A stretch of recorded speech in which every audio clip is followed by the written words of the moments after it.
Hello dear students. So in today's session, I'm going to talk about charged infinite sheets. Okay, and there's a lot of things that we are going to discuss about them. I will write down on this screen right now that by the end of this session, what are the things that you are going to learn. So let me just write it down here. Um, so in this session, you will learn, okay, you will learn first when to use sigma by 2 epsilon naught and when to use sigma by epsilon naught as the formula of electric field due to a uniformly charged infinite sheet. I know that many students have confusion between these two. Some of the students make thumb rules that we should use this for conducting sheet, we should use this for non-conducting sheet. While this may hold good for many of the examples, but there may be situations in which the examiner may trick you into using the incorrect formula. Okay, so I'll exactly tell you. All right, I'll absolutely make it clear to you that what is the formula that you should be using. So this is one thing that you will learn.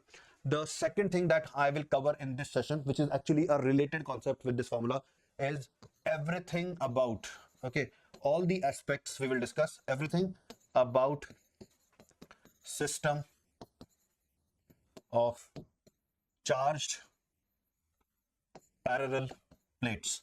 So this is our focus area in this session.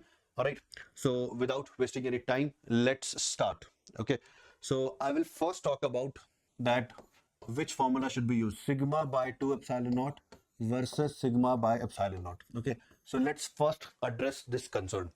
So dear students, I want you to imagine a layer of charge. Okay, and when you are doing that, I want you to imagine charge only. I do not want you to imagine any mass. What do I mean by this?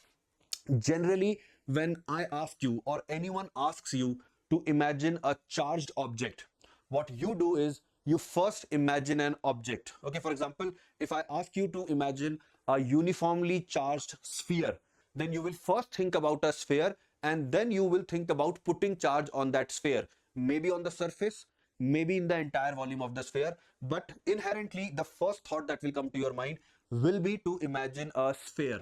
Okay, now, when you do that, subconsciously, you are thinking of something with a mass. Okay, it's not that it's going to interfere. It like subconsciously it interferes with your thought process, and that confuses you. So I am urging you now to start imagining charge without imagining any mass. It will help you to be absolutely clear between these two formula. It is a way of thought that will actually strengthen your electrostats altogether. When we are discussing charge, we are not usually interested in knowing that where the mass lies. We are only interested in knowing that where the charge lies. Okay, to highlight my point, let me give you a simple example. If I talk about a solid sphere which is uniformly charged on the surface, okay, so I'm saying that I have a ball, I have a solid ball which is, I have a, let's say, okay, let me change my statement. I have a copper ball, solid copper ball which has been given a charge Q, okay, and nothing is kept in its surrounding. And if I then ask you that what formula will you use for electric field produced by this ball, okay, let me repeat, or be careful in be careful with the words, guys, because everything lies in the words only. Okay, if I tell you that I have a solid copper ball and I have given a charge Q to that ball, which formula will you use? Like, there are two formulas to use. One formula, I'm representing the formula by using graph. One formula says that electric field remains zero till the surface, and then there is a discontinuity, and then the electric field becomes kq by r square, where r is the radius of the sphere. Okay, and then it decreases. So this is one formula, and the other formula is this one. Okay, in which the electric field increases as we reach the surface. There is no discontinuity in this formula, and then it decreases. Okay, this is at a distance capital R. Okay, here also, and the value is the same. So when you talk about spheres, rather when you talk about uniformly charged spheres, these are the two formulae that you have. I have not written the formula, rather I've drawn the graph. Okay, so if I tell you that I have a solid copper ball and I have given charge Q to it, which formula would you want, which graph do you think would be applicable to this case? Okay, before you see my answer in this video, I urge you to write your opinion in the comment. I want you guys to commit yourself to an answer, because that way, if you find that your answer is different from what I'm going to tell you, then it will, you will register this. It will become easier for you to remember, because once you go wrong, somewhere you register that thought, somewhere your ego is hurt, so it becomes easier for you to remember. So if we have a solid copper ball and we have given charge q on it, the graph that would be applicable to that sphere would be graph A. All right, graph A. Now, those of you who were thinking that graph B should be applicable, because you have been taught that this graph is valid for solid balls. Okay, you are not wrong in your thought, but where the difference lies is that when your teacher told you that this graph applies for solid ball, what the teacher meant was that the charge should occupy the entire volume of the ball. The solid word did not mean that mass should be present in the entire volume. The solid word in these explanations, I don't do that. I don't use these words because I know it creates confusion. But many teachers say that this is the formula for a hollow sphere, this is the formula for the solid sphere. And when the teacher uses these words, student registers about mass, not about charge. Okay. Whereas whenever we are talking about electric field, the primary focus should be on the location of charge and not on the location of mass. For example, I said I have a copper ball, solid copper ball, okay, which is actually a conductor. Therefore, I specifically mentioned copper. If I give a charge to it and there is no other entity in the surrounding, we know that the charge will distribute itself uniformly on the surface. Okay, charge will distribute itself uniformly on the surface.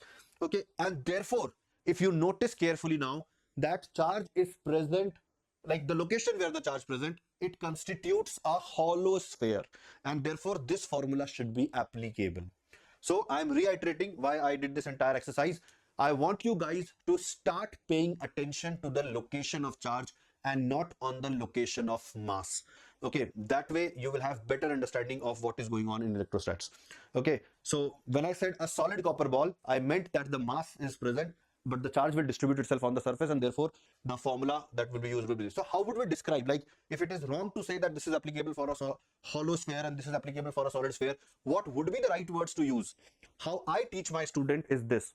I say that when we have a uniform distribution of charge on a spherical surface, whatever may be the reason, if we have concluded that there is a uniform distribution of charge on a spherical surface, then this formula will apply. If there is a uniform distribution of charge in a spherical volume, then this formula will apply. How we have achieved that distribution is altogether another story.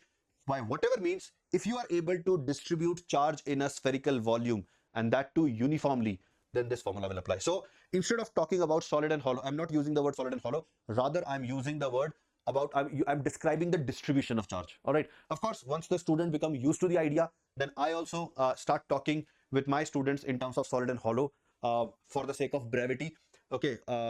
But while you are explaining, this is so coming back to this point, I was right now emphasizing the idea that you should not imagine mass, but only imagine charge. And why is this important? Let's come to this.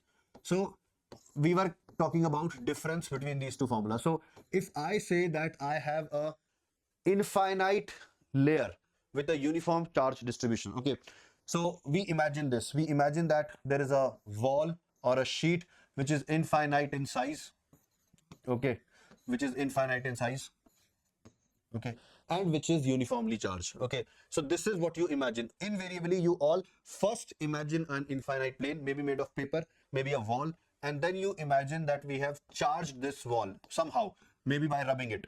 Okay, all right. Now, what I want you to imagine, do not imagine any physical thing. Just imagine that I have large number of protons with me. Just imagine I have large number, super large number of protons with me, and I've arranged those protons so that they can make a sheet. Are you able to understand? Like I placed those protons like this, how we place them in a grid. Okay, so if I have placed enough number of these protons, that will start making a plane. Okay, so imagine, so here protons have got mass, but I'm not paying attention to that mass. I'm just paying attention to the layer of charge. Okay, a layer of charge which I will be able to see from both sides. If I'm looking from this side of the layer, I see the protons. If I'm looking from this side of the layer, I still see the same protons. I still see the same protons. So whether you are witnessing from this side, whether you are viewing from this side or whether you are viewing from this side, you are viewing the same charges is what I mean. So we have a single layer of charge. Okay, now let's say this layer has got a charge density of sigma coulomb per meter square. Okay, so such a layer, a single layer of charge will produce an electric field of sigma by 2 epsilon naught. Okay, I'm not going into the derivation of this. This can be easily derived using the Gauss law. The point to remember, okay, the point to remember here is the point to remember here is a single layer, okay, of density sigma produces sigma by 2 epsilon naught in its surrounding. Okay, so one layer produces this much. So if you remember this, you have actually removed all confusion with this formula. I'll highlight how. Okay, so a single layer produces this much charge density. Okay, now usually when we are given a non-conducting sheet, and if the charge density sigma is told on a non-conducting sheet, it refers to the situation that I have described, that we have a single layer with sigma density, and whether you view from this side or whether you view from this side, you're looking at the same layer. Okay, you can imagine it like this also. Like I have a piece of paper. On one side, I rubbed that paper with something. Okay, so this side acquired charge. So now you will say that, okay, sir, if let's say this was the piece of paper, which is actually a tissue. Okay, if I have rubbed this sheet from this side, okay, then the charge has appeared from this side. If I look from this side, I can see the charge. If I look from this side, I can't see the charge. That's why I said that forget the mass. You ignore the piece of paper and you only focus the charge that has come here. So when you look from both sides, you will see the same charge, the same layer of charge. So there is only one layer of charge. If I have produced sigma density, if I produce sigma density here by rubbing it, and I also produce sigma density here. Okay, imagine this, guys. I have rubbed this side of the paper to give it a density of sigma. I have rubbed this side of the paper also to give it a density of sigma. Then the situation would look somewhat like this. Okay, in this case, what I'm saying is that my layer has got some thickness, no matter how small it is, but it has definitely got some thickness. Okay, and if it has got some thickness, I was able to create two layers of charge. One layer of charge was this side, okay, and this layer independently had a density of sigma, and the other layer was on this side, which also had a density of sigma. Okay, and now if I view this situation from the side, if I'm viewing this situation from the side, then what I will tell, I will say that I have one layer of sigma here. Then if this distance is, let's say, small d, where d is negligible, then I have another layer at a distance d, which also has a density of sigma. What will be the consequence here? Okay, let me just draw the charge here to remind ourselves that this is a layer of charge. Okay, I hope this is visible. It looks like half visible. Okay, so now if I ask about electric field at this point, okay, this layer will produce electric field in this direction, which would be sigma by 2 epsilon naught. This layer will also produce in this direction, which would be sigma by 2 epsilon naught, and therefore now we are getting sigma by epsilon naught. In midpoint, in the middle, this layer, the right one, will produce electric field in this direction, because every layer is producing electric field away from itself. So this layer will produce in this direction, this layer will produce in this direction. So the two fields are going to get cancelled and electric field will be zero. Remember, this is a non-conducting layer, and we have deliberately given the two sides of the layer the same charge density. Here again, the two sheets will produce the electric field in the same direction. So we will again have sigma by 2 epsilon naught plus sigma by 2 epsilon naught equal to sigma by epsilon naught. All right. What if we would have given two different densities, because it's a non-conducting layer? So in non-conducting layer, okay, I had this layer with me, I rubbed this side very vigorously, all right, so that it acquires more density, and I rubbed this side less vigorously, all right, less rubbing I did, so it acquired a charge sigma 2. Let's say sigma 1 was more than sigma 2, let's say. In this case, here we will witness electric field of this. Now we can't use this. Okay, it would be sigma 1 by 2 epsilon naught plus sigma 2 by epsilon naught.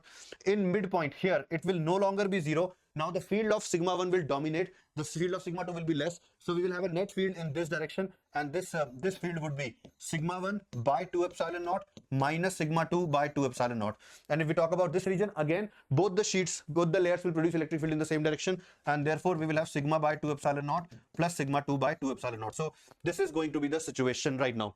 Okay, so a non-conducting layer was there. We deliberately gave two different densities on the two layers.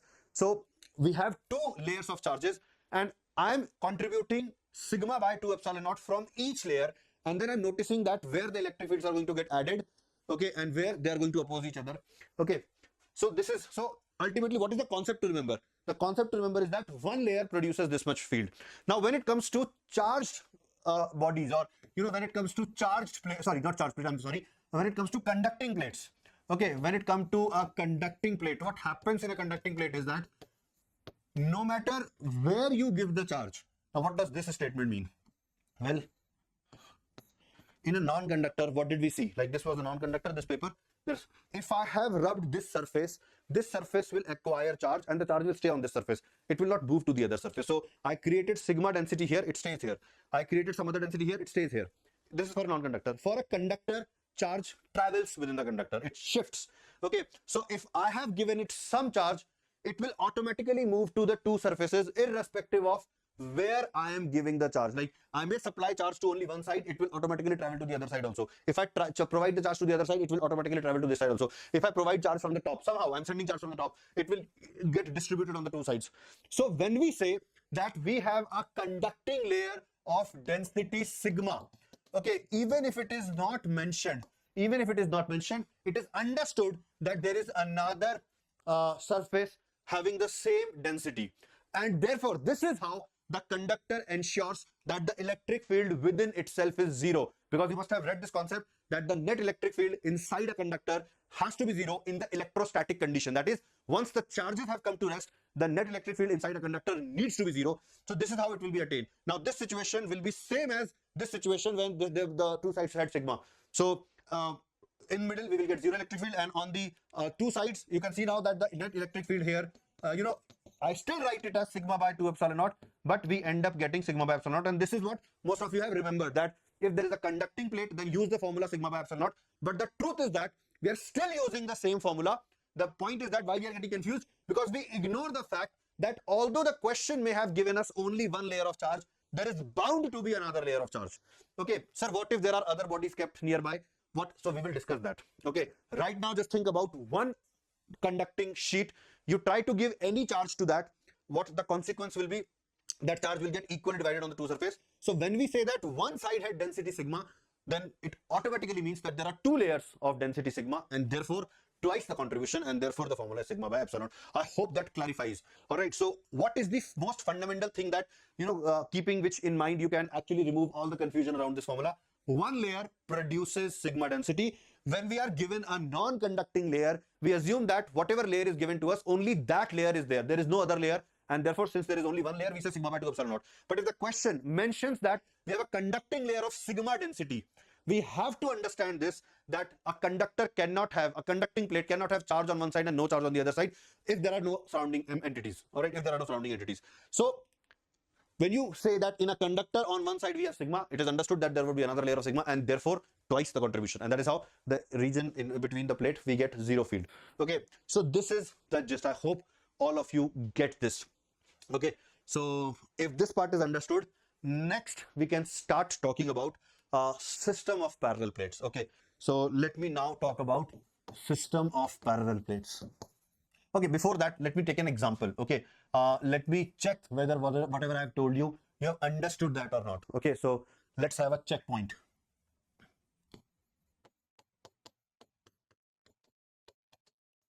Okay, watch this. So this is, let's say, an infinite plane, maybe a paper. Okay, okay, and this is non-conducting. Okay, I rubbed its one side so that Q charge appears here. Okay, so because it is non-conducting, I'm telling you where I've put the charge, because wherever I put the charge, it stays there. It's a non-conducting thing. So I've put the charge on one side, and the total value of the charge is Q. This plate has got area A. Okay. Now compared with this, I have a conducting plate of identical dimensions, same length, breadth, height, width, everything same. Okay, so compared to this, I have a conducting layer. Okay, so this is a conducting layer. I hope this is captured in the video, like it's not too low. And I gave it a charge Q. Now, because this is a conducting layer, I am not interested in telling, rather it doesn't matter from where I am providing the charge. Wherever I give the charge will flow in the conductor based on certain rules which are beyond my control, like which are beyond the control of the charge giver. So I gave it charge Q. Now we have one point here, let's say X. We have another point here, Y. I want you guys to judge that which point will have higher intensity of electric field. Okay, the plates have the same area. All the physical dimensions of the plate are same. One you can imagine made up of plastic, the other you can imagine made up of copper. We have given same quantity of charge to both. Here, wherever we are giving the charge, it will reside there. So we are ensuring that we are distributing this charge uniformly on the entire surface. Here we have just given the charge and we have forgotten, we have allowed the charge to distribute itself.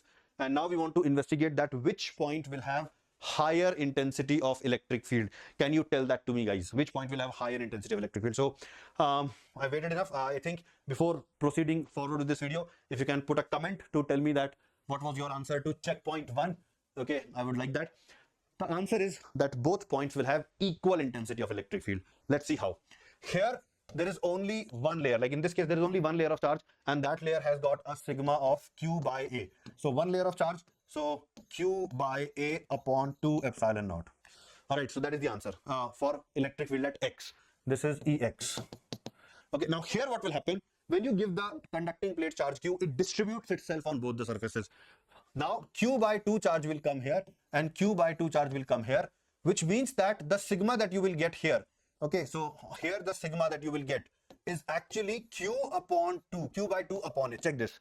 The sigma that you get here is sigma Q by 2 upon A, and you have two such layers. So the electric field at Y, will be sum of two vectors, and each of those vectors would be sigma. This, okay, I'm using the sigma, let me put it as sigma conducting. Okay, so sigma conducting by 2 epsilon naught plus sigma conducting by 2 epsilon naught, and you substitute the value of sigma conducting, you'll understand everything. So it's Q by 2A upon 2 epsilon naught into 2, and you notice that we end up with the same result, Q by 2A epsilon naught. Okay, are you understanding what is happening here? Here we are giving the charge, it stays on one layer, that one layer produces electric field. Here we are giving the same charge, it gets divided into two layers. So we have two layers now. The density of each layer is half the density that we got here. Okay, so although we have two layers, but the density is half. So the contribution from each will, it will become equal. Like when we add them, we'll get the same contribution. So both these points will have equal field. From here, you can also keep in mind that when I say that I have a non-conducting sheet of density sigma, versus when I say that I have a conducting sheet of density sigma, then in the case of conducting, we must have given twice amount of charge as compared to the case of non-conducting one. Are you getting it? In conducting, I have sigma density, so I must have given twice amount of charge as compared to the case when I have another layer of identical dimension but non-conducting and having the density of sigma. I hope this part, I tried to make it as clear as I could. Guys, if you still have any confusions, I would urge you to go back and watch the replay, like to view everything again. Have patience. Most of the times, like sometimes what happens that when you are listening to a teacher, the teacher tells you one thing, you start thinking about that, and then you miss the next thing that the teacher is telling you. I'm not saying it's your fault. You are supposed to to think about the stuff that the teacher is telling you, and because of that sometimes we forget or we ignore the subsequent things that the teacher has told. So the remedy is that you watch it again. All right, and at times if you want to think about it, the good thing about the learning from a video is that you can pause the video. If if you have heard something in the video which is forcing you to to start thinking on something, you can pause the video, you can start thinking. Once your thought is ready, you can then move forward in the video, so that way you will be able to understand. So I hope this part is clear. Okay, I will now move to the next aspect of this session, which was system of parallel plates. Okay, so let's tackle that now. Okay, so system of parallel plates. So let me first tell you about what is that which we are going to discuss. Okay, so in a system of parallel plates, okay, we have, let's start with two metal. Actually, there is one more word that I should add. Parallel conducting plates. If the plates are non-conducting, there is nothing to be discussed. Whatever we have discussed till now, that is good enough. But what if we have two conducting plates or more than that? So let's say this is one conducting plate. I'm deliberately showing some thickness of the plate. This is another conducting plate which is kept in front of the first one. They are facing each other, they are identical in shape. If my freehand drawing is not good enough to depict the situation, I'm describing it with words. We have two identical conducting plates and we have kept them facing each other. Okay, now let's understand that what happens. Suppose there is some charge present on on the inner side of this system. Okay, then we know about flux. If there is charge on this inner side of the surface, if there is positive charge, let's say, then electric field lines will surely come out of it. And then when we look from the side, the kind of figure that we get is this, like the kind of figure that we get in reality, the practical thing is this, that you will see some field lines here, like the field lines have originated from the positive charge, so they will travel, and there is a plate in front of them. Some of them will terminate here. Okay, some of them will slightly bend. Okay, this bend is essential. Why this bend is essential is another explanation that needs to be given, but right now I'm avoiding that. Okay, so somewhat like this. Okay, so you will see that the electric field lines are pretty much straight. They are pretty much straight in the middle region of the system, but towards the boundary, the field lines are not straight. Okay, let me try to give an explanation of this. So suppose you are thinking about this point. So if there is positive charge present all here, you would expect the electric field to have a direction like this. Okay, and if there is negative charge present here, so if let's say if we talk about this point, you would expect the electric field to be in this direction. If this surface is electric flux is terminating here, you would expect this to have negative. All right, so we can see that the electric field will exist here. You know, the two vectors, they are not cancelling out each other, so the electric field is definitely present outside the plate also. Okay, so this is the real situation. This is what happens in reality, in practical. Okay, so the field lines in the middle section are pretty much straight, and the field lines towards the periphery, okay, they are curved and they go outside the region of the plates too. That's absolutely mandatory. All right, in most of the books it is also explained in another manner. They make a loop here and then they tell you to travel along the loop, and then they say that the summation of that voltage drop, you know, the E dot ds, integration of E dot ds in the loop is not zero, and therefore the loop, like they prove it with the contradiction. I'm not going into that. You know that is we will digress from the topic. So this effect is called fringing. Okay, so this is what happens in real life. Okay, this is what happens in real life. We call this as fringing. Okay, now while solving questions, this is not what we assume. We can't solve questions under this assumption. What happens is this: if the plate size, let's say this is A, this is B, and this is D. Okay, so we observe that if we decrease D, if we make D smaller as compared to A and B, then the region where the field lines are straight, this region starts growing. Okay, on fringing, the fringing becomes less and less. Okay, so under the assumption that D is very small as compared to A and B, or in other words, when we say that we are dealing with infinite plates, this is what it means, that the separation between the plates is very small as compared to the size of the plate. We need not really have infinite plate. We can have plates of this much size also, like 1 inch by 1 inch. But if you keep two such plates very, very close to each other, then as compared to the separation between the plate size becomes very, very large. So that such kind of an arrangement is called a system of parallel infinite plates. Okay, so when this thing is there, okay, we can say that fringing is negligible. Fringing is negligible. Okay, so is it actually negligible, or can we ignore fringing? In general, no, but under these assumptions, yes. Something like we ignore the effect of air when we are studying projectile. Okay, we know air is still there. We know that every time we throw a ball into the air or any other thing, any projectile into the air will play its role in real life. In practice, air is going to affect the trajectory of the projectile. But in theory, for simplification, we assume that the air is absent and we solve. So in practice, fringing is always there. But for solving purpose, we are assuming that fringing is negligible, which basically means that my previous diagram would change to this, which basically means that now if I'm saying that there is no fringing, then essentially this is the diagram that I'm saying. Like if any one surface has a positive charge, inner surface has a positive charge, then the facing surface must have negative charge so that the field lines can terminate there.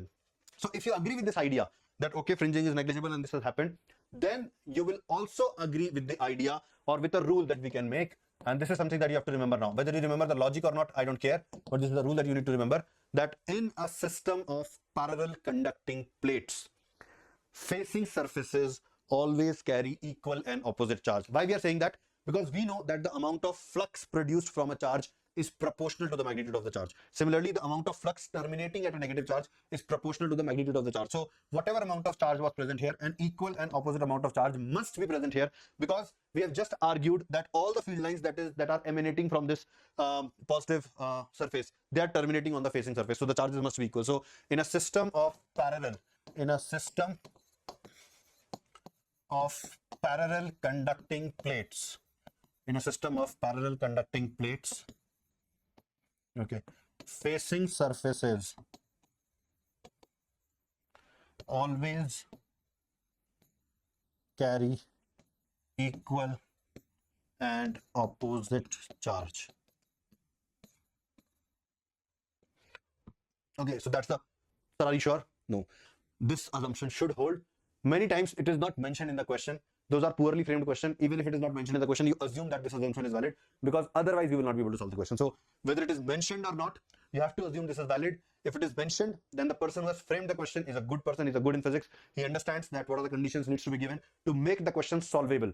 If these are not given, you still assume that this is valid. Otherwise, the question becomes unsolvable. Okay, so um, in a system of parallel conducting plates, facing surfaces always carry equal and opposite charge. Okay, all right, guys. So this is one rule that you have to remember, and then using this, we are going to make more rules. We are going to talk more about this. So keep this rule one in mind always. And now we'll see how we can use this rule one in different situations. So let's start with a very simple example, students. Okay, and using this example, I'm also telling you a rule two that will help you to solve such questions very easily. Right now, I will be giving you the explanation of rule 2. When I do that, you will feel that it's quite a long explanation, and whatever we are doing, it's a very complicated and tedious thing to do. But whatever we will do, after we have done that, we will be able to conclude and make a rule. If you use that rule directly, you can then bypass all the explanation that I'm giving you right now and directly reach the final outcome. Okay, in fact, the outcome is pretty simple. Let me show this to you. So suppose, let's keep the case simple. This is one metal plate. We are looking at the side view of the metal plate.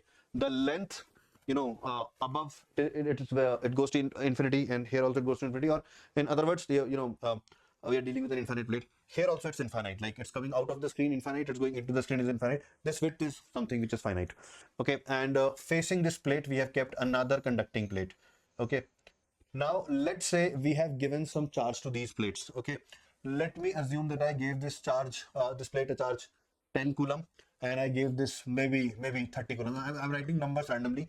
If you want to keep it more general, you can start with Q1 and Q2. Why I am not keeping it more general? Because you will help understand easily with the numbers. Then once you have understood with the numbers, you can replace these numbers with Q1 and Q2 to see that whatever we are going to discover will apply generally also. Okay, now my question to you is that I have given this conducting plate a charge of 10 coulomb. I have given this conducting plate a charge of 30 coulomb, let's say. What happens now? Like, how do these charges distribute themselves on the four surfaces that we have? Listen to my words very carefully. I'm saying two plates, but there are four surfaces that can carry charge. Really, sir? Are there only four? Can't these surfaces have any charge?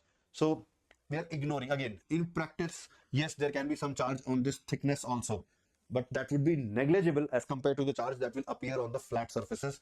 So you can ignore that, and we can very well assume that whatever charge we have, like 10 plus 30, it is to be distributed among four surfaces. Not only that, because these two plates are totally disconnected with each other, they have no conducting path connecting with these two. So this 10 coulomb has to distribute itself on the two surfaces of the first plate, and this 30 coulomb has to distribute itself on the two surfaces of the second plate only. How will this distribution happen? This is something that we need to investigate.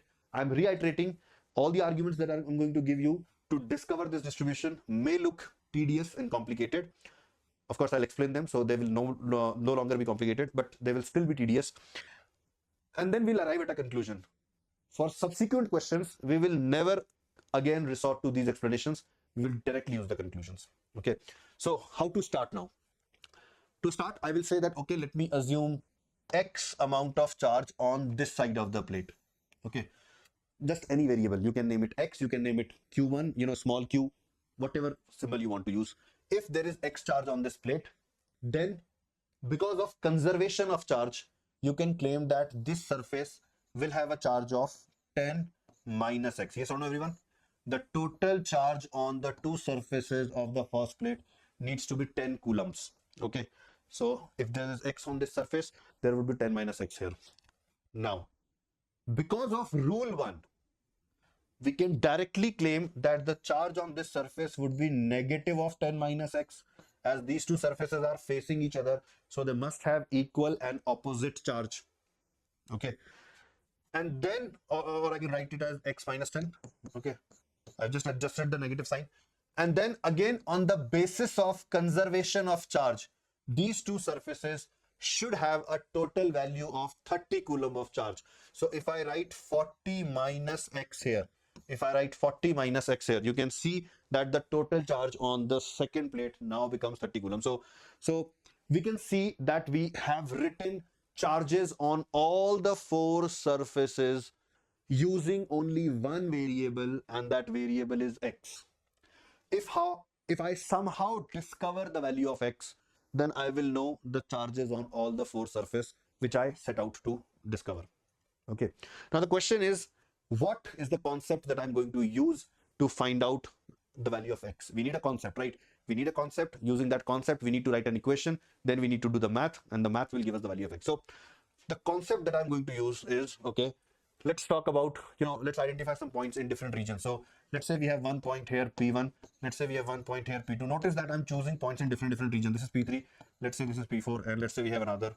So there are a total of 5 regions. 1, 2, 3, 4, 5. 2 and 4 regions are within the plate. Okay, they are inside the conducting plates. All right, now let's recall what I told you, that one layer of charge produces an electric field of sigma by 2 epsilon naught. Okay, I'm going to assume all these charges as positive. Okay, not because these two are positive. Whenever you are trying to write electric field due to a layer of charge, if you don't know the polarity on that, you can assume them to be positive, you can assume them to be negative. You have to write the electric field accordingly.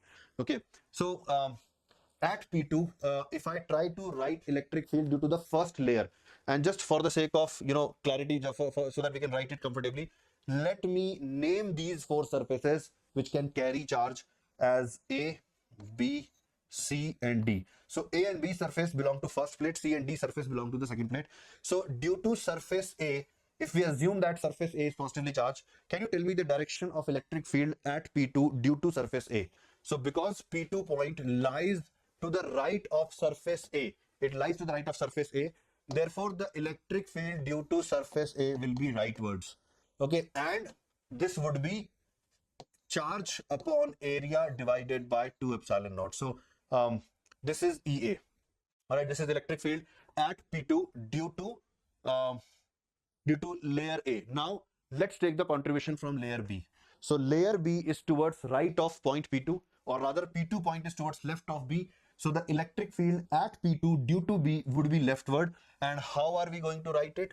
I'm going to write it as EB, which is equals to x minus 10 divided by A upon 2 epsilon naught. So this is EB. Okay, so I've written electric field at electric field at P2 due to A, electric field at P2 due to B. Should I say that these two should cancel out each other?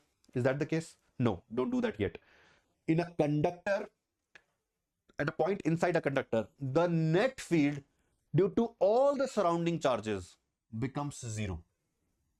We have not yet considered all the surrounding charges. The electric field due to layer C and layer D is yet to be considered. So let's continue. The layer C, oh guys, I think I committed a mistake. Yeah, guys, I committed a mistake. This x minus 10 was not the charge of layer B, it was the charge of layer C. Okay, so layer C would have produced this electric field. The direction would still be this. So I've written the contribution from C. Now I will write the contribution from B. Oh guys, I think what did I do? Oh, thank God. Okay, so EB. So EB would be in this direction. Okay, EB would be 10 minus x upon A upon 2 epsilon naught. And there's something to note here, because these surfaces will have equal and opposite charge. If one is positive, the other is negative. At any point which is outside this pair, notice that they will always produce fields of equal magnitude but opposite direction. We have assumed that both of them are in the same direction, and therefore they are coming out to be negative of each other. This will happen with all these facing pairs. Any facing pair, if you try to find electric field at a point outside them, they will contribute 0. All right. So now let's take the contribution from D itself. D will again produce electric field in this direction, ED. How much will that be? So ED would be 40 minus x upon A upon 2 epsilon naught. And now net field at P2 should be 0. So we will write ED plus EB plus EC should be equal to EA, so that everything can become 0. EB and EC, they cancel out each other. So ED should be equal to EA. And when I do that, okay, ED was how much? ED was 40 minus x upon 2a epsilon naught. This should become equal with x upon 2a epsilon naught. In other words, 40 should become equal to 2x, or x should become equal to 20. As I said that I'm right now using numbers. Okay, but in place of numbers, if I use Q1 and Q2, I'll tell you this 40 represents what? This 40 represents Q1 plus Q2. So X will actually be equal to Q1 plus Q2 by 2. Okay, so rule 2 that I want you to remember, that we will be using directly from now on. Rule 2 says that in a system of charged parallel conducting plate, or we don't have to use the word charged. Okay, please excuse me. In a system of conducting parallel plates, okay, the outermost surfaces of the system always carry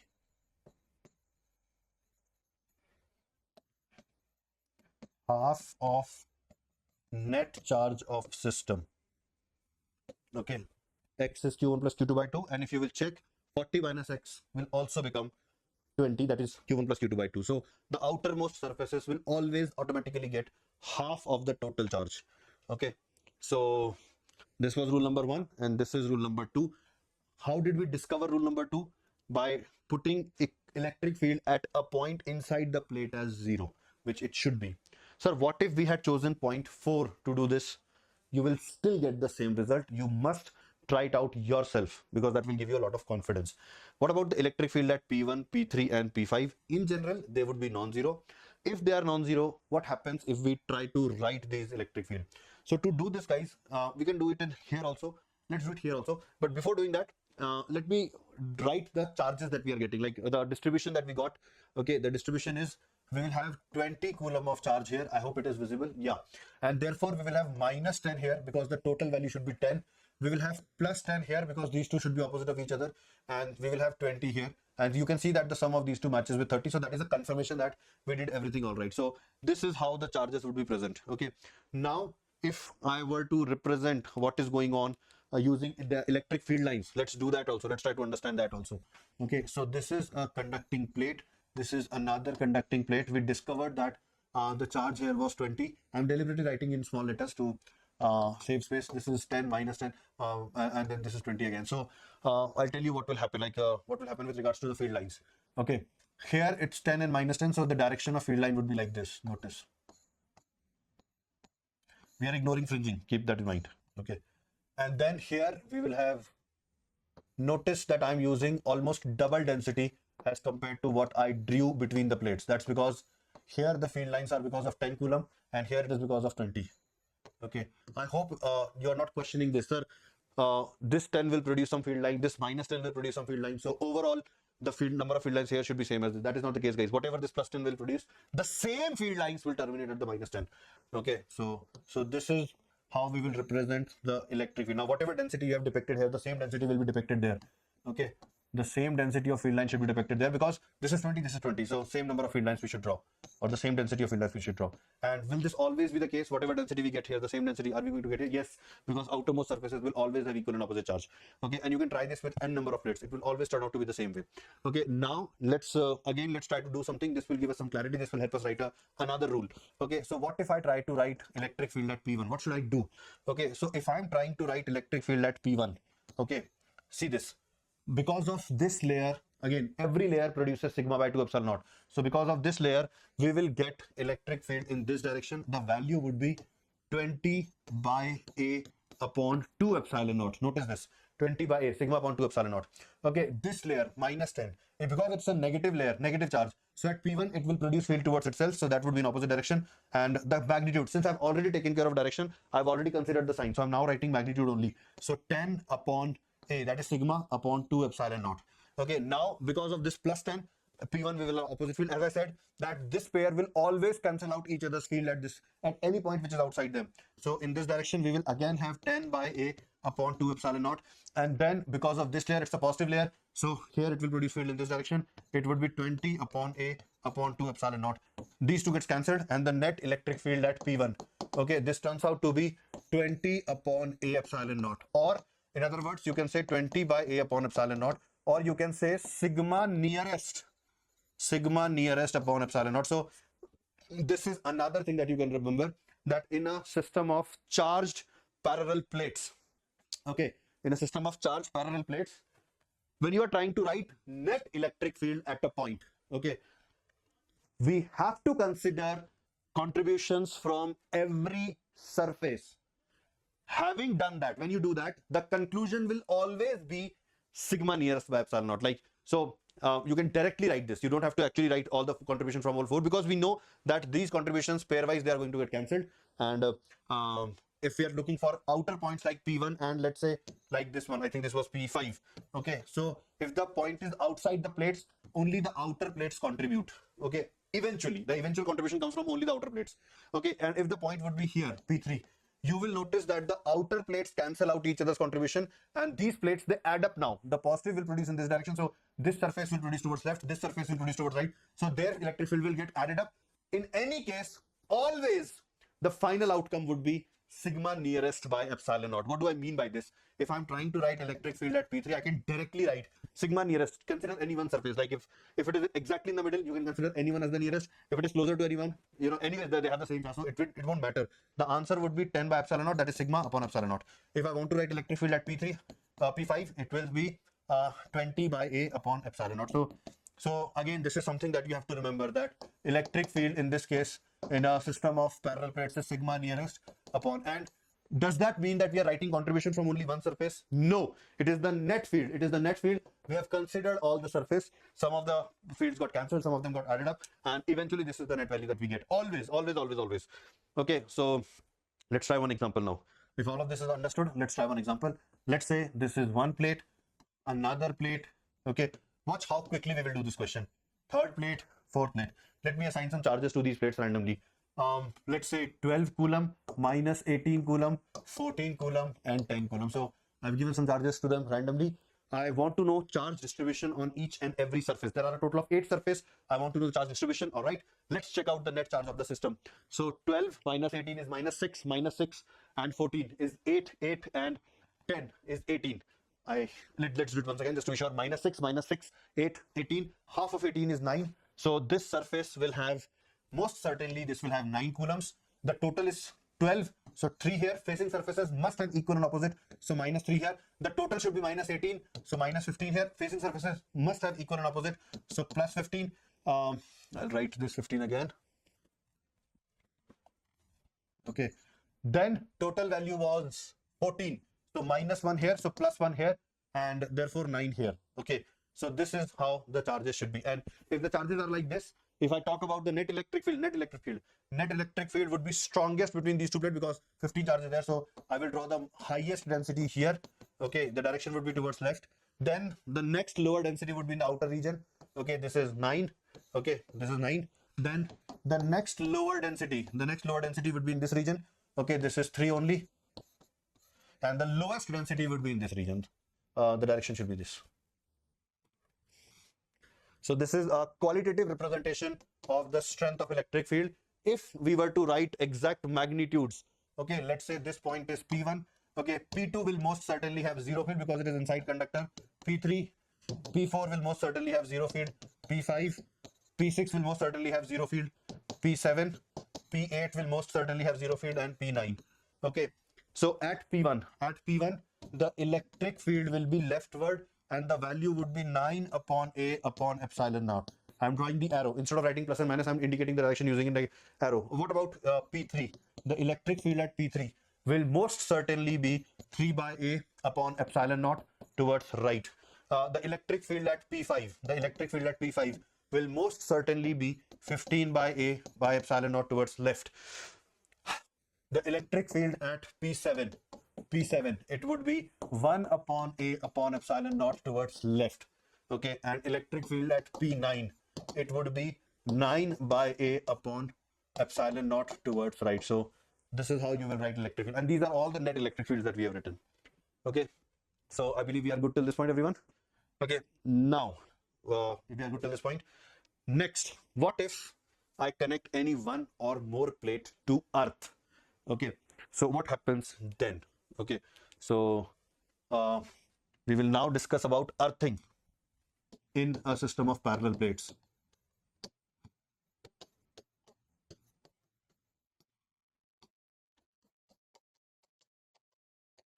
Okay.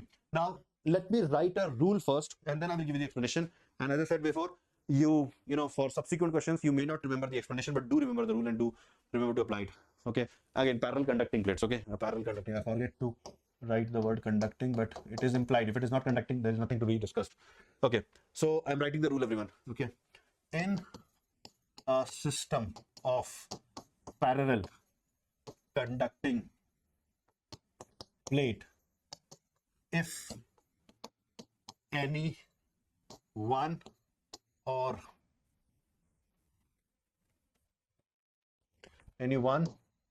more plate is earth, then the total charge of system becomes 0. Then the total charge of the system becomes 0, and therefore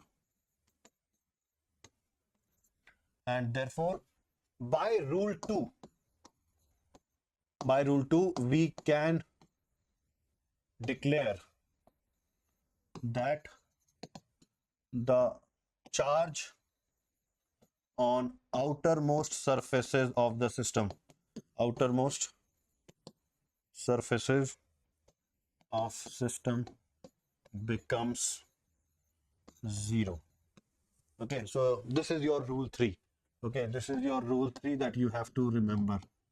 Okay, I'll give you an explanation of this also, but first I will show you how to use this, then I will explain it. Okay, in a system of parallel conducting plate, if any one or more plate is earth, then the total charge of the system becomes 0, and therefore by rule 2 says that the outermost surfaces will carry half of the net charge of the system. Now the net charge has become 0, half of 0 is also 0, so we can declare that the charge of the outermost surface of the system will become 0. So let's do an example. Okay, so suppose I gave you 4 plates. Okay, let's first start from the situation when none of the plate was earthed. Okay, let's again assign some random charges, 20 coulomb, let's say minus 10 coulomb, 12 coulomb, and let's say minus 6 coulomb. So I've just given some random charges, and none of the plate is earthed right now. If I now ask you how the charge will distribute on the surfaces, well, let's calculate the total charge. So 20 minus 10 is 10, 10 and 12 is 22, 22 and minus 6 is 18. Okay, sorry, 16. So 16, half of 16 is 8. Okay, so right now it would be 8. Then to keep charge conservation value, it is 12. Then minus 12, because facing surfaces must have equal and opposite charge. So plus 2 here, so that the net can become minus 10. So minus 2 here, facing surfaces need to have equal and opposite. If this is minus 2, net should be 12, so this should be 14. This should be minus 14.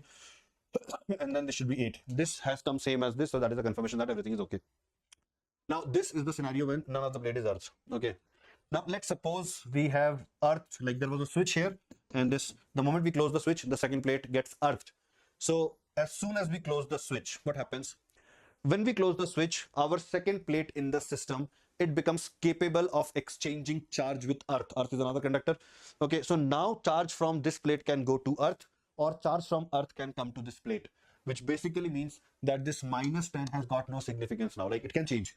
Okay, it can change. So our rule tells us that what will happen is that the net charge of the system will become 0. Okay, so how much charge will appear on this plate? I don't know. I think the amount of charge that will make the net charge as 0 will finally be presented. For example, if I leave out this plate, this is 20, this is 12, 32. 32 minus 6 is 26.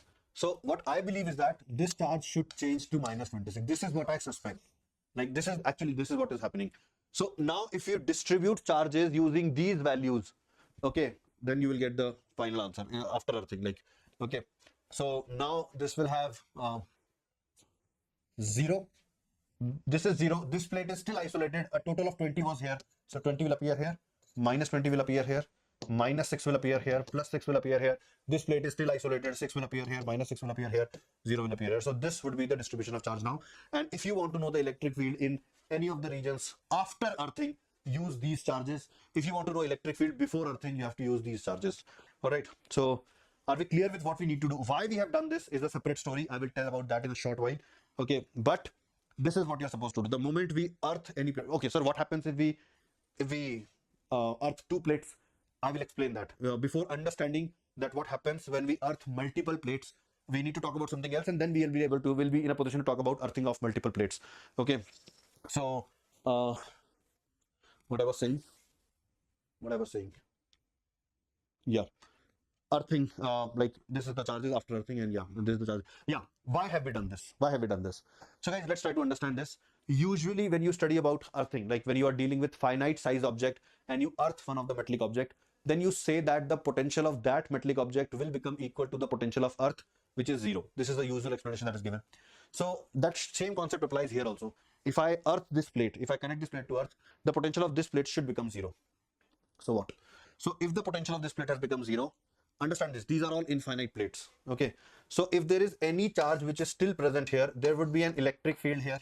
So if I'm bringing a unit positive charge from infinity to this plate, I will do infinite amount of work.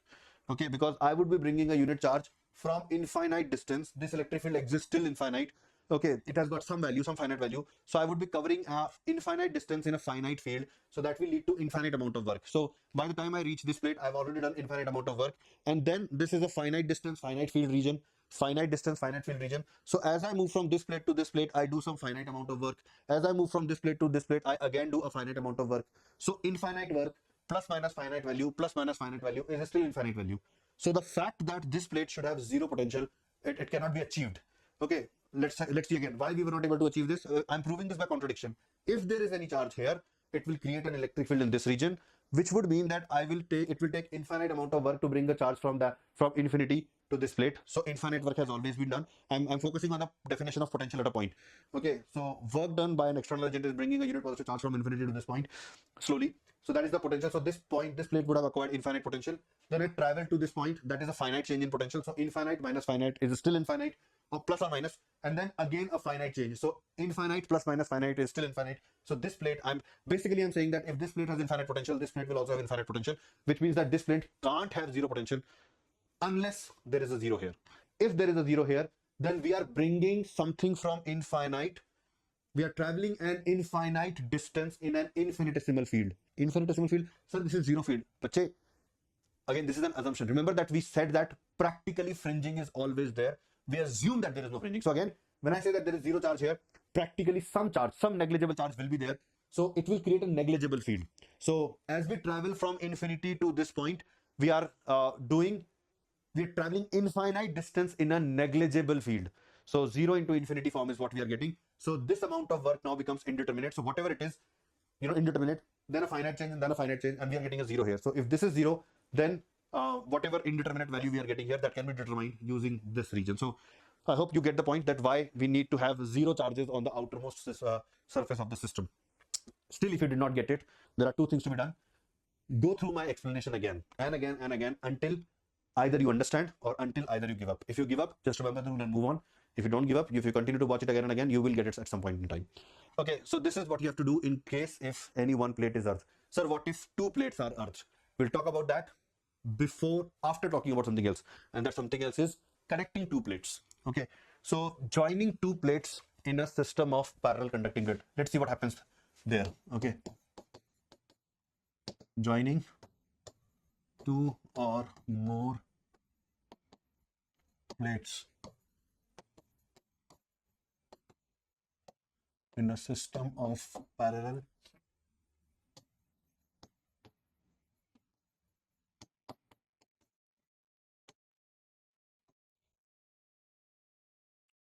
joining 2 or more plates in a system of parallel conducting plate. Okay, now guys, keep watching. 1 plate, 2 plate, 3 plate, 4 plate. Okay, let's keep it at 4. Oh, let's make it one more plate. 5 plate. Okay. Let's assign some random charges. 8 coulomb, 6 coulomb, 10 coulomb, minus 12 coulomb, 6 coulomb. You know, I've written randomly. Okay, now if nothing is done, no plate is earthed, none of the plate is connected to each other, then how is the charge distributed? 14, 24, 12, 18. So net charge is 18. So if net charge is 18, in this scenario, 9, 1, minus 1, 7, minus 7, 17, minus 17, plus 5, minus 5, and something wrong happened. It is not matching. If I write 11 here, then the 11 and 9 are different. I've committed some mistake. Let's check again. 14, 14, 24, 24 minus 12 is 12. 12 and 6 is 18. Half of 18 is 9. Okay, here I committed a mistake. Okay, this, if I 9 and 1 becomes 10, not 8. So that should be a minus 1. So all these numbers will change. Let me do it again.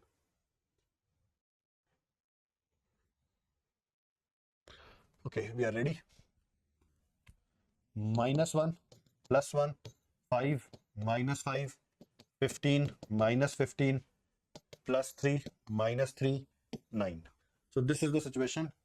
Now, let us say that we want to join this plate with this plate. Like the switch is open right now, but the moment we close the switch, okay, what happens then? Let's say I close the switch. Now, the moment you have closed the switch, what you have done, you have enabled the possibility of flow of charge between second plate and the fourth plate. There can be some exchange of charge. Okay, but if the charge is just traveling from second plate to fourth plate or fourth plate to second plate, it is not changing the total charge of the system. The total charge is still the same. It is just that it is getting transferred from one plate to another plate. I still have all the 5 plates in my system. Charge is a conserved quantity. So if I take the total value of charge, I should still get the same value. Okay, so even after doing this, if I am asked to distribute the charges, let me try to do it until I get stuck due to some reason. So let me try again. I can argue that the net charge will still be the same. That is 18 coulomb. And the outermost surfaces, so my rule 1 says the outermost surfaces must have half of the total charge. So I can still write 9 here. Let me start from there. This plate is still isolated. So the charge conservation should apply on this plate. So it had 8 coulomb of charge. It will still have 8 coulomb of charge. So minus 1 will still come here. Facing surfaces must have equal and opposite charge. So plus 1 will still come here. Now previously we wrote this 5 by conserving this charge. Now this 6 coulomb is not conserved. It can change. It can become more than 6. It can become less than 6. So we are not sure of what number we should write here. Okay. This, I am not sure what to write. Let's do one thing. Let's try to come from the other side. Maybe that will help us. Let's try that. Because this is still the outermost surface. So I can still write 9 here. I've written 9 here. So I can still write 9 here. This plate is still isolated. So the net charge should still be conserved here. So minus 3 will still come. The net charge should be 6. Facing surfaces should have equal and opposite charge. So plus 3 will still come here. Previously, this was plus 3 and this was minus 15 because the net value was supposed to be minus 12. Now we are not sure whether this value has to be minus 12. It can be more than minus 12. It can be less than minus 12 because there was a possibility of this plate receiving some charge from the other plate. So I'm not sure what to write here. So I've got stuck from both the sides. What to do in such a situation? Well, assume an unknown. Assume an unknown. You don't know this. You don't know this. Let's start by introducing a variable somewhere. Let's say this plate has X charge. This surface has X charge. So the facing surface will definitely have minus X. This plate is still isolated. It is not connected with anyone. So I can write 10 plus X here. And if this is 10 plus X here, minus of 10 plus X should be present here. Okay, so now I have written charge on each and every surface using one variable. If I somehow discover that value, the value of that variable, then we are good. Okay, then we are good. Then we would know the charge on each and every surface. Okay, now how to find out the value of X? Any concept that is coming to your mind, students? Any concept that comes to your mind? Well, there is one concept that comes to my mind. Let us see whether it is going to be beneficial or not. I was not able to write 5 here because the charge was not conserved for this plate. It could have exchanged charge with the fourth plate. I could not write minus 15 here because the charge of this plate was not conserved. But these plates are exchanging charge between themselves. Okay, so we may not be able to conserve charge individually on this plate. We may not be able to conserve charge individually on this plate, but the total value should still be conserved. The total charge on the second plate plus fourth plate should still be minus 6. Let's try this concept out and let's see what we are getting. Okay, so my logic is that the total charge on the second plate and the fourth plate should be same as what we had previously. Previously, the total value was -6. It should still be -6. So between these two plates, we have four surfaces, 1, 2, and then 3 and 4. So I'm arguing that the total charge of these four surfaces should turn out to be -6. Let's check it out. So the total charge here is, let's see what we get when we do this. So the total charge, 1 plus x. Okay, let me go back and check. This was 1, this was x. Now come to the fourth plate. This is 3. Okay, so plus 3 and then plus of, this is -10 plus x. So -10 plus x. And we say that this should be equal to -6. Okay, why -6? -12 plus 6 is -6. Okay, let's see. So 1 plus x plus 3 -10 minus x should be -6. -x plus x gets cancelled. -10 plus 3 plus 4 -6 equals to -. Oh, what does this mean? What does that mean? I was hoping to get the value of x. Instead, I get an identity. So does that mean I applied a wrong concept? Was my concept not good enough? Well, your concept was right. My concept was right. The total charge should be equal to -6. That was right. We got an identity.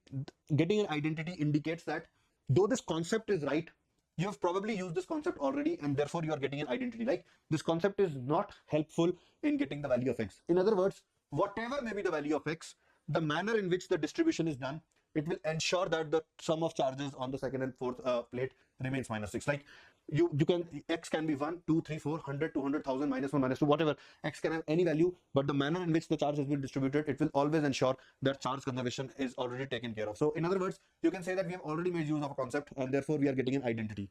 So what to do now? We are stuck. I'll tell you what to do now. In conductors, when we connect two conductors, we say that their potential becomes equal. So these plates should also be at the same potential. Now the problem is that we can't write the potential. We can't write the potential in case of infinite plates. So I can't simply write the potential at this plate. I can't write the potential at this plate and then equate them.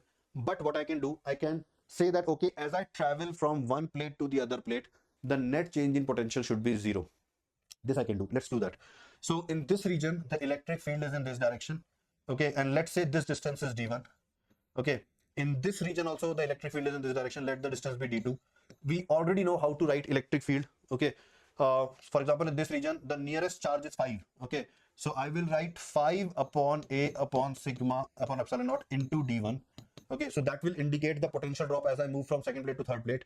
Then as I move from third plate to fourth plate, the potential drop would be 15 by a upon epsilon naught multiplied by d2, and this total drop should be 0. All right. Oh, sorry. I'm so sorry. I used these charges. I should have used these ones. So let me rewrite this equation. I paid attention to the wrong charge. Okay. So in this region, the electric field I can write as x upon a upon epsilon naught into d1. Okay, and then here I will write 10 plus x. So 10 plus x upon a upon epsilon naught into d2. This should be 0. So from here we will get the value of x. So in this case, the value of x or the charge that appears will depend upon the distance between these plates, and that needs to be given in the question. In all the previous examples, this did not matter, but here it will matter. Okay, and guys, notice this one thing. We can take out a and epsilon naught as the common quantity outside. So this then becomes x d1 plus 10 plus x into d2 equal to 0. Or in other words, the rule that you can make, rule 4, you can say, okay, that summation of charge into distance should become 0 in case of when there are two plates that are arched. What you have to do, you have to start from one plate. You have to start from one plate, move to the other plate, and keep on writing the charge into the distance. Which charge? So every time you travel in air, start with the plate from which you have started your journey, like x upon x into distance, then 10 plus x. So either always choose, whenever you are traveling through the air, either choose your launch pad charge from where you have launched, or use your destination charge, like wherever you are reaching, it won't matter. So you whenever you have to travel through air, always use either the charge from where you have started your air journey and multiply with the distance, add them equal to 0 until you reach the other plate. Okay, and that's what you should do. Okay, so this is your concept. So when two or more plates are, if there are more plates that are earthed, if there is, let's say, if what if I would have earthed one more plate, in that case one variable will not do. You will have to first write the charge using two variables. Like you will be forced to introduce two variables, then you will need two equations. So you can travel from one plate to the other, that will give you one equation. You can travel from the second plate to the next plate, that will give you another equation. You will have two set of equations, you can solve them, you will get the value of x. Okay, now comes the question that what if two plates are earthed? Okay, so if more than two plates are, more than one plate is earthed, then earthing, again, if there are two plates or more plates that are earthed, it means that they are connected among one another. So in such a case, the outermost surface will acquire zero charge. But when you try to find out charge on the inner surfaces, you will be forced to introduce a variable. Okay, and then how will you find the value of that variable? You have to equate the potential of those plates which are earthed, because they are as good as connected. So that is what you are supposed to do. All right. So guys, I'll stop here. I hope I was able to do justice. I told you that in today's session, you will learn the distance. Okay, let me go back to what I told. Okay, I told you that you will learn how to use, like what is the distinction. I hope you remember this. One layer of charge produces this much amount of field. So when you're trying to write field because of an infinite layer, check how many infinite layers are there. Okay, and every layer will produce this much field, and then you will get the net value. When you are writing electric field near a conductor, then you can say that sigma nearest upon epsilon naught becomes the value of the net field. It doesn't mean that you're writing the contribution from the nearest surface. It means that you're writing the contribution from all the surfaces. The net value turns out to be equal to sigma nearest upon epsilon naught. Okay, and I've told you everything about the system of charged parallel plates. I hope you remember all these things. I've given you some simple rules. I've given the rules with the explanations. You can avoid the explanation. You just remember the rule. Practice some questions. You'll be fine with all these questions. I know that system of parallel plates troubles a lot of students. I hope after watching this video, you have no more trouble with this system. I'll come with the next video with a new topic. I have idea about the topics in which students face difficulty. So I'll try to cover as many topics as possible in this series. Take care, students. I'll see you again. Bye bye.